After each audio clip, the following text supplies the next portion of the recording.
David Letterman is marking a major TV milestone, 30 years as a late-night host. That's a long time. We're told that any celebration will be low-key. Seth Doane looks at how Letterman has done so well for so long. Ladies and gentlemen, here's the one, the only Bill Murray, everybody. When actor and funny man Bill Murray appeared on The Late Show with David Letterman last night, it was a nod to history. I love this. Can we do this? No, we can't. Can we do this? Murray was Letterman's very first guest on late-night television as the talk show host took his initial steps on a 30-year journey. You have to think of what talk shows were like when David Letterman started in 1982. Johnny Carson was very funny, but The Tonight Show was really something that your parents watched. Younger people were not the audience. Dave changed all that. We're going to pause here for station identification. Changed it with an off-the-cuff, dare-to-be-different style. For more than a decade, Letterman worked the 12:30 time slot at NBC, understudy to his mentor Johnny Carson, whose standard-setting Tonight Show aired at 11:30. Dave definitely was the heir apparent for many years because he was given the slot behind Johnny. But when Carson, the king of late night, announced his retirement in 1992, NBC executives tapped Jay Leno as his successor, a crushing blow to Letterman, who sat down with CBS News back in 1994. I was used goods, I was damaged property, I was yesterday's real estate, I was last night's dinner. Letterman's loss was CBS's gain. We hadn't had a late night for a long time. We were the orphans of late night. Sir Howard Stringer was president of CBS at the time. It was his job to woo Letterman to the network. I went through Alan Alda and Mary Tyler Moore and all the great stars of CBS, and I said, this is a classy place, you belong here.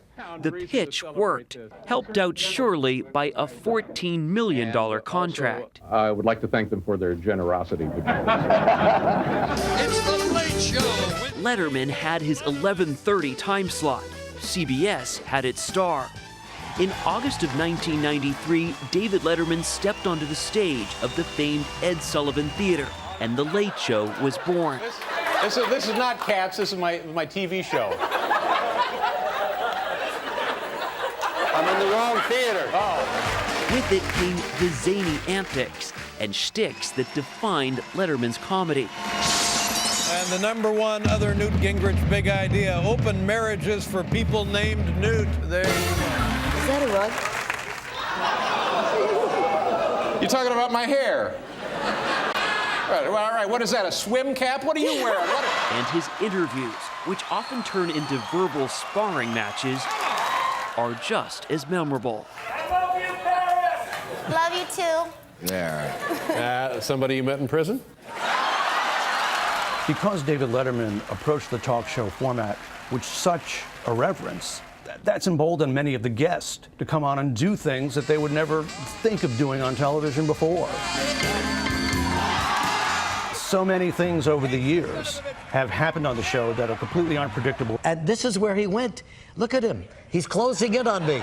Regis Philbin is Letterman's longtime friend and at times a favorite punchline. You're a slut. He's got a great talent for interviewing people. And I think he's the best guy.